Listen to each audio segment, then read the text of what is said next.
What would you do if your safe and loving home turned into the scene of a terrible nightmare? Imagine a family, full of dreams and love, suddenly facing an unthinkable act of violence. This is the story of the most brutal family massacre in Canada. Today, we delve into a heartbreaking story of a family reunion that took a tragic turn.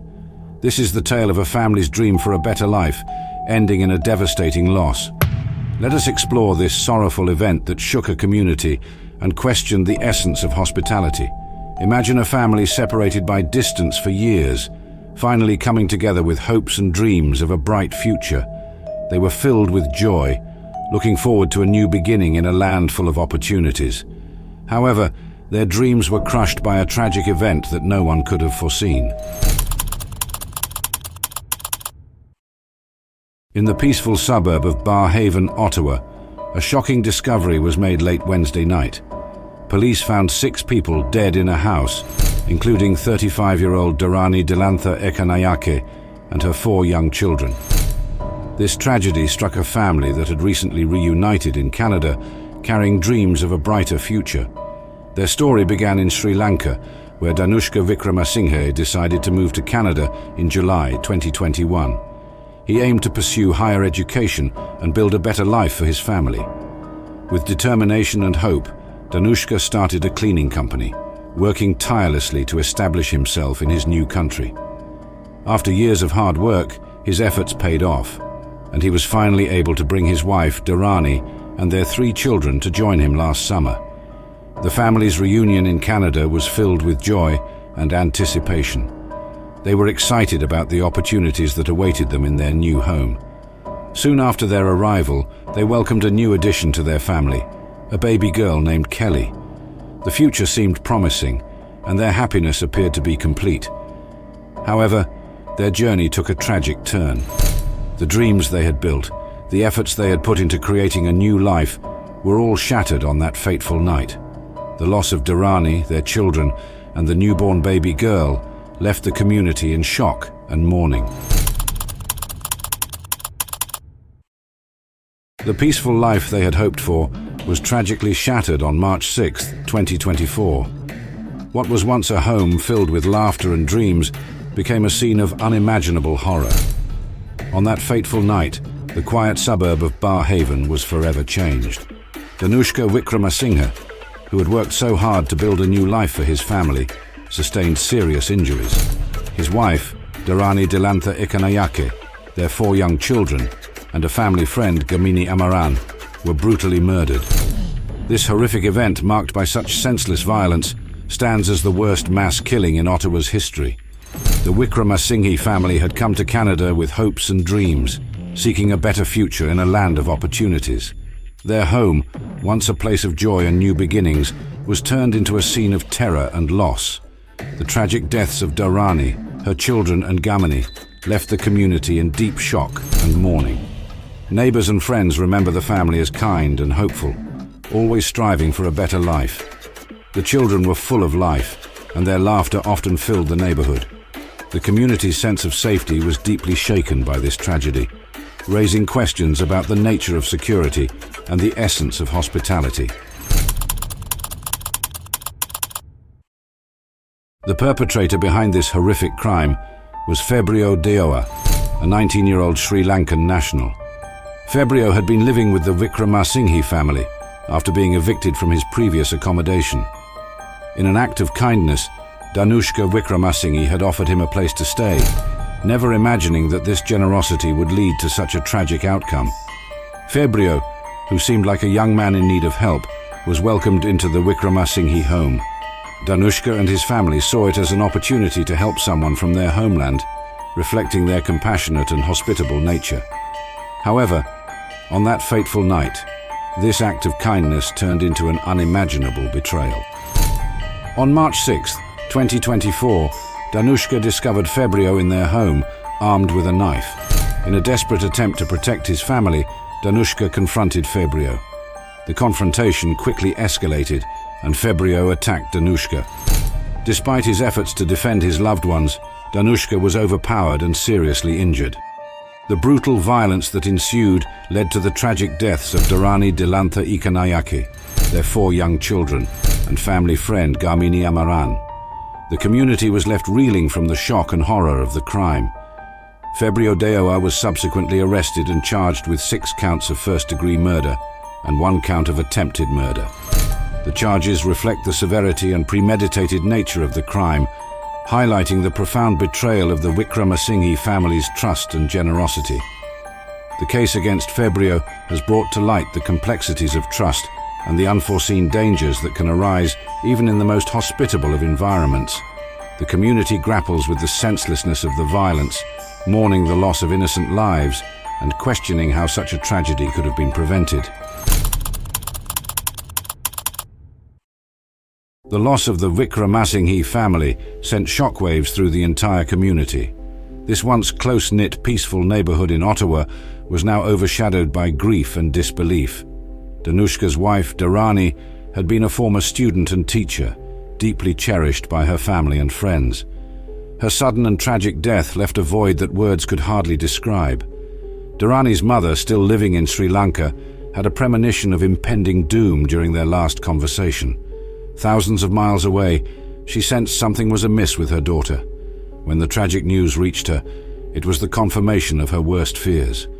The emotional toll on her, unable to be with her daughter and grandchildren in their final moments, was immense. The Wickramasinghe family was known for their kindness and generosity. They had extended their home to Febrio Deoa, the young man who ultimately betrayed them. This act of compassion was a testament to their character, reflecting the values they lived by. Friends and neighbors often spoke of how the family always lent a helping hand, whether it was offering support to new immigrants or participating in community activities. In the aftermath of the tragedy, the community rallied together, united in their grief and determination to honor the memories of Danushka, Darani, and their children. Vigils were held, with hundreds of people gathering to light candles and share stories of the family's kindness. The local church, where the family was active, became a center for mourning and support. Efforts to support Danushka, who survived the attack but was left with both physical and emotional scars, began to take shape. Fundraisers were organized to help cover medical expenses and to provide some semblance of stability as he tried to navigate this unimaginable loss.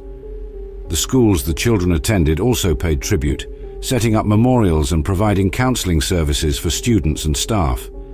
The children's friends, teachers and classmates were left to grapple with the sudden loss of their peers, trying to make sense of a world that now seemed a lot less safe.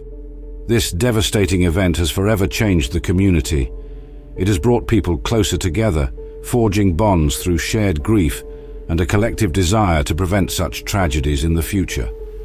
The Wickramasinghe family's legacy of kindness continues to inspire those who knew them, serving as a poignant reminder of the enduring impact of generosity and compassion, even in the face of incomprehensible violence. The community's response to the tragedy was one of deep solidarity and unwavering support. As news of the horrific event spread, people from all corners of Ottawa came together to offer their condolences and assistance. A GoFundMe campaign was swiftly organized, and it quickly raised significant funds to help the surviving family members and cover the funeral expenses. The outpouring of financial support was a testament to the community's collective grief and desire to help in any way they could. Vigils were organized almost immediately, with hundreds of mourners gathering to light candles, lay flowers, and share their grief. These vigils provided a space for the community to come together, offering comfort to one another while remembering the lives lost. People shared stories and memories of the Wickramasinghe family, highlighting their kindness, generosity, and the positive impact they had on everyone around them. Funeral services for Darani and her children were solemn and deeply emotional. Family, friends, and even strangers who had been touched by the tragedy attended to pay their respects. The services were filled with heartfelt tributes, emphasizing the love and warmth that Darani and her children had brought into the lives of those who knew them. The family's landlord, who had been unaware of the additional occupant in the home, expressed profound shock and sorrow over the tragedy. He spoke about the Wickramasinghe family with great respect, recalling their friendly nature and the joy they brought to the neighborhood. The landlord's grief mirrored that of the wider community, underscoring the widespread impact of the loss. Local organizations and support groups also stepped in to offer their assistance. Counseling services were made available to help residents cope with the trauma, and community centers opened their doors for gatherings and support meetings. These efforts were crucial in helping people process their emotions and begin the healing process. The community's response went beyond immediate support. Discussions began about how to improve safety and support for new immigrants and vulnerable families, ensuring that such a tragedy would not happen again. Initiatives were proposed to provide better resources and assistance to those in need, fostering a safer and more supportive environment. In the wake of this unimaginable loss, the community's unity and compassion shone through. The Wickramasinghe family's legacy of kindness continued to inspire even in the darkest of times. The solidarity displayed by the community served as a powerful reminder of the strength and resilience that can emerge in the face of adversity. The legal process in the aftermath of this tragedy has begun, and it is shaping up to be lengthy and complex. Febrio Deoa, the young man accused of committing this horrific crime, now faces the weight of the legal system. The court is not only dealing with the severe charges against him, but also delving deeply into his mental state and background to understand the circumstances that led to such a brutal act. As the court proceedings unfold, Febrio's mental health is a focal point. Experts are being called in to evaluate his psychological state, trying to determine whether he was fully aware of his actions and their consequences. This aspect of the case is crucial, as it may influence the severity of his sentence and the type of facility where he may ultimately be placed. Febrio's family, who are grappling with shock and confusion, are also a significant part of the story. They are struggling to come to terms with the accusations against him and the devastating impact of his actions. Their pain is palpable, adding another layer of tragedy to this already heart-wrenching tale. They are seeking answers just as much as the victims' families and the community at large. Meanwhile, the community continues to mourn and support Danushka Wickramasinghe, the surviving father. Amidst the ongoing legal battles, the community's solidarity remains strong. They attend court hearings, offer emotional support to Danushka, and ensure that the family's story stays in the public eye, advocating for justice for the victims. Legal experts predict that the trial will be protracted, with many twists and turns. The complexity of the case, combined with the emotional weight it carries, means that each step in the process is closely watched by both the media and the community. People are looking for answers, justice, and perhaps some form of closure. Throughout this difficult time, Danushka's resilience is remarkable. Despite his immense grief, he has been a pillar of strength, attending every court session, speaking to the media, and ensuring that his family's story is heard. His courage in facing the legal proceedings head-on has been a source of inspiration to many. The legal proceedings are not just about punishing the perpetrator, but also about understanding how such a tragedy could happen and preventing it from happening again. As the court seeks to uncover the full story, the hope is that justice will be served and that this process will bring some measure of peace to all those affected by this terrible event. The story of the Wickramasinghe family is a stark reminder of how fragile life can be and how quickly everything can change. This family, like many others, had dreams of a brighter future. They left their homeland, Sri Lanka, with hopes and aspirations, seeking a better life in Canada. Danushka Wickramasinghe worked hard to establish himself and create a stable environment for his wife and children. Their journey was filled with hope and determination. But then, in a single tragic night, their dreams were shattered. The violent act that took the lives of Darani, her children, and a family friend left a deep scar not only on their family, but also on the entire community. It was a reminder of how unpredictable and sometimes cruel life can be. The unimaginable violence that struck their home turned a place of love and laughter into a scene of horror and loss. As we reflect on the Wickramasinghe family's story, we're also reminded of the incredible strength and unity shown by the community in the face of such tragedy. The outpouring of support, the vigils, the fundraising efforts.